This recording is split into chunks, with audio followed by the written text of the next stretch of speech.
Om Swastiastu. Perkenalkan, saya Niwayandiah Kamaladewi, nomor absen 32 dari kelas 12 MIPA 1. Pada video ini saya akan melakukan pidato sebagai bukti bahwa saya telah melaksanakan ujian praktek bahasa Indonesia saya. Pidato ini saya buat dengan tema yang saya pilih, yaitu dampak COVID-19 terhadap perekonomian dunia.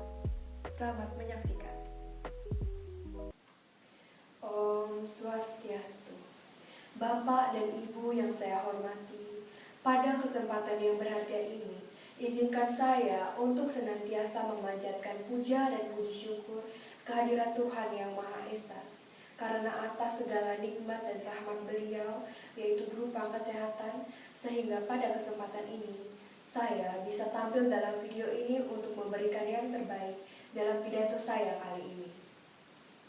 Bapak dan Ibu yang saya hormati, dalam kurang lebih 100 tahun terakhir, dunia telah dilanda sejumlah pandemi. Meskipun demikian, dampak ekonomi dari pandemi COVID-19 tentu lebih luas dari pandemi-pandemi sebelumnya. Dampak yang berat bagi kehidupan kita. Bahkan, pandemi ini telah membawa kesedihan bagi sebagian orang, dan tentu saja kesulitan bagi banyak orang. Langkah-langkah pembatasan sosial yang ditempuh oleh berbagai negara untuk mengendalikan penyebaran COVID-19 ini telah menimbulkan kontraksi ekonomi di berbagai negara. Banyak perusahaan-perusahaan yang mengalami oversupply dan tentu saja berdampak pada kesulitan-kesulitan finansial. Sebagai konsekuensi yang lebih jauh, banyak tenaga kerja yang kehilangan pekerjaan, sehingga angka pengangguran dan kemiskinan pun menjadi meningkat. Maka dari itu, pemulihan ekonomi sangat penting untuk dilakukan. Tentunya, pengalaman kita menjalani pandemi diharapkan dapat menjadi sumber inspirasi baru. Dengan kata lain, proses pemulihan ekonomi akan disertai dengan munculnya harapan-harapan akan kondisi yang baru, ataupun perbaikan-perbaikan atas kondisi di masa pra-pandemi. Di masa pemulihan ekonomi ini, ketika ekonomi global masih dilanda ketidakpastian, salah satu pilihan kita adalah mendorong ekonomi domestik dengan penguatan kemampuan dan peranan sektor UMKM. Pemerintah Indonesia saat ini telah menaruh perhatian pada penguatan sektor UMKM tersebut. Meski demikian, krisis ekonomi di masa pandemi ini telah menunjukkan bahwa sektor UMKM, khususnya usaha kecil dan mikro, tidak cukup mampu untuk menciptakan nilai tambah. Oleh karena ini, penguatan peranan-peranan sektor UMKM perlu disertai juga dengan penguatan kemampuan inovasi. Secara umum, ada beberapa bidang yang dapat menjadi prioritas perhatian kita semua. Yang pertama, yaitu adalah eksplorasi pemanfaatan teknologi digital untuk mendukung pemulihan sektor UMKM dan sektor-sektor ekonomi lain yang terdampak.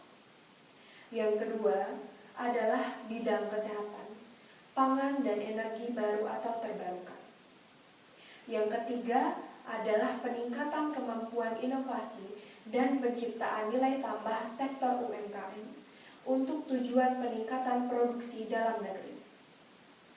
Selain ini semua, kita juga perlu untuk menjaga serta meningkatkan komunikasi dan koordinasi dengan berbagai pihak secara lebih dekat dan kontinu, sehingga bisa memberikan respon secara lebih cepat dan tepat dengan inovasi, resiliensi, solidaritas, dan engagement.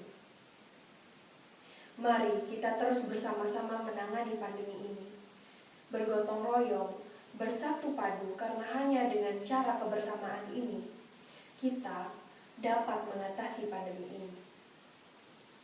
Kita tidak sendiri. Kita bersama dengan negara-negara lain yang juga mengalami hal yang sama untuk bersama mengatasi pandemi ini.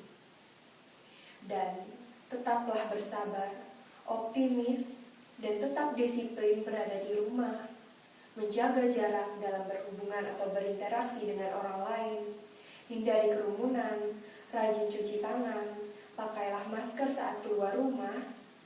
Demikianlah pidato dari saya. Terima kasih atas perhatian Bapak dan Ibu serta kesempatan yang telah diberikan kepada saya untuk menyampaikan pidato saya ini. Semoga apa yang telah saya sampaikan kiranya menjadi bermanfaat bagi kita semua. Jika ada kata-kata yang kurang berkenan didengar dan menyinggung, saya memohon maaf. Penutup kata saya sampaikan, Om Santi Santi Santi.